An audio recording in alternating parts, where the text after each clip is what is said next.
നോക്കൂ, ഈ 18ാം ലോക്സഭാ തെരഞ്ഞെടുപ്പ്, ആ തെരഞ്ഞെടുപ്പിൽ ഭാരതീയ ജനതാ പാർട്ടി വിജയിക്കുകയാണെങ്കിൽ ഇന്ത്യ കത്തിക്കുമെന്നാണ് രാഹുൽ ഗാന്ധി പറഞ്ഞിരിക്കുന്നത്.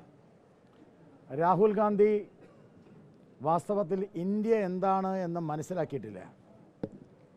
രാഹുൽ ഗാന്ധി ഒരു മൂഢസ്വർഗത്തിലാണ്. പക്ഷേ ഇന്ത്യയെ കത്തിക്കാൻ വേണ്ടിയാണോ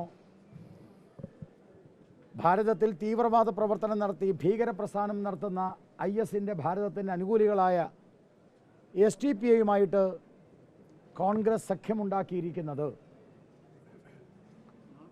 SDPIയുമായിട്ടുള്ള കോൺഗ്രസിൻ്റെ സഖ്യത്തോടുകൂടി ഇന്ത്യൻ നാഷണൽ കോൺഗ്രസ് താലിബാൻ കോൺഗ്രസ്സായി മാറിയിരിക്കുകയാണ്. Popular front of India popular front of കോൺഗ്രസ്സായി മാറിക്കൊണ്ടിരിക്കുകയാണ്. ഭീകരവാദികളുമായിട്ടുള്ള ഈ സഖ്യം കുന്തിരിക്കം സൂക്ഷിച്ചു വെച്ചോളൂ എന്ന് പറഞ്ഞ ക്രിസ്ത്യാനികൾക്കെതിരായിട്ടുള്ള സഖ്യമാണ്.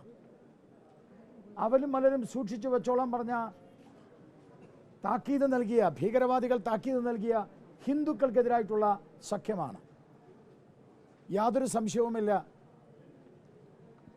ഭീകരവാദികളുടെ ഒരു വോട്ട് പോലും ഭാരതീയ ജനതാ പാർട്ടി ഒരു തരത്തിലുള്ള ഭീകരവാദികളുടെയും വോട്ട്, രാജ്യവിരുദ്ധരുടെ വോട്ട്, രാജ്യദ്രോഹികളുടെ വോട്ട് BJPക്ക് വേണ്ട എന്ന് അസന്നിഗ്ധമായി ഞങ്ങൾ എന്നും പറഞ്ഞിട്ടുണ്ട്, ഇപ്പോഴും പറയുന്നു. ഇത് പറയാനുള്ള ധൈര്യം കേരളത്തിലെ കോൺഗ്രസിനും കേരളത്തിലെ പിണറായി ഇടതുപക്ഷത്തിനുമുണ്ടോ?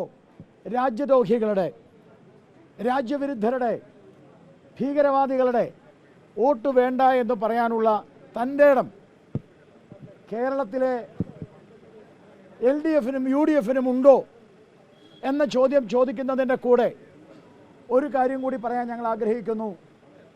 മണിപ്പൂർ സംരക്ഷണ സമിതിയാണ് കേരളത്തിൽ ഇപ്പോൾ ഇടതുപക്ഷം നടത്തിക്കൊണ്ടിരിക്കുന്നത്. വാസ്തവത്തിൽ ഇടതുപക്ഷം നടത്തേണ്ടത് മണിപ്പൂർ സംരക്ഷണ സമിതിയല്ല, കരുവന്നൂർ സംരക്ഷണ സമിതിയാണ് അവർ നടത്തേണ്ടത്. കരുവന്നൂരിനെ മറയ്ക്കാനും മറക്കാനും മണിപ്പൂർ കൊണ്ടുവന്നിട്ട് ഒരു കാര്യവുമില്ല. മണിപ്പൂരിലെ ക്രൈസ്തവരുടെ കാര്യം പറയുന്ന ഇടതുപക്ഷം കരുവന്നൂരിലെ പാവപ്പെട്ട ക്രിസ്ത്യാനികൾ ഇട്ട നിക്ഷേപ തുക തിരിച്ചു കൊടുക്കാതെ ആത്മഹത്യ ചെയ്യുകയാണ്. കരുവന്നൂരിലെ ക്രൈസ്തവരുടെ, കരുവന്നൂരിലെ പാവപ്പെട്ടവരുടെ വിഷയത്തെക്കുറിച്ച് പിണറായി വിജയന് സംരക്ഷണ സദസ്സ് നടത്താൻ ധൈര്യമുണ്ടോ? ഭാരതീയ ജനതാ പാർട്ടി ചോദിക്കുന്നു. ഒന്നും കൂടി പറഞ്ഞ് നിർത്താം. എല്ലാ കള്ളന്മാരെയും കയ്യാമം വെക്കും. കരുവന്നൂരിലെ കള്ളന്മാരാണ് തൃശ്ശൂരിലെ അടക്കം പ്രധാനപ്പെട്ട LDF സ്ഥാനാർത്ഥികളുടെ താക്കോൽ സ്ഥാനത്തിരിക്കുന്നത്.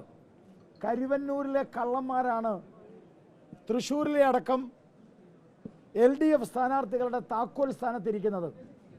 ഇത് കരുവന്നൂരിലെ നിക്ഷേപകരോട് മാത്രമല്ല, കേരളത്തിലെ ജനങ്ങളോട് ചെയ്യുന്ന വെല്ലുവിളിയാണ്. അതുകൊണ്ട് സംരക്ഷണ സദസ്സ് കരുവന്നൂർ സംരക്ഷണ സദസ്സാണ് നടത്തേണ്ടത്.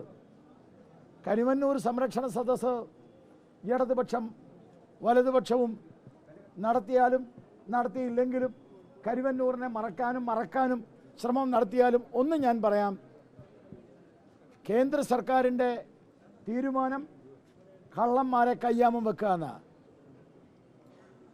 ഇവിടുത്തെ MP-മാരടക്കമുള്ള മുൻ MP-മാരടക്കമുള്ള സകല കാട്ട് കള്ളന്മാരെയും കയ്യാമം വെക്കാൻ അധിക ദിവസം ബാക്കിയില്ല. ശരി.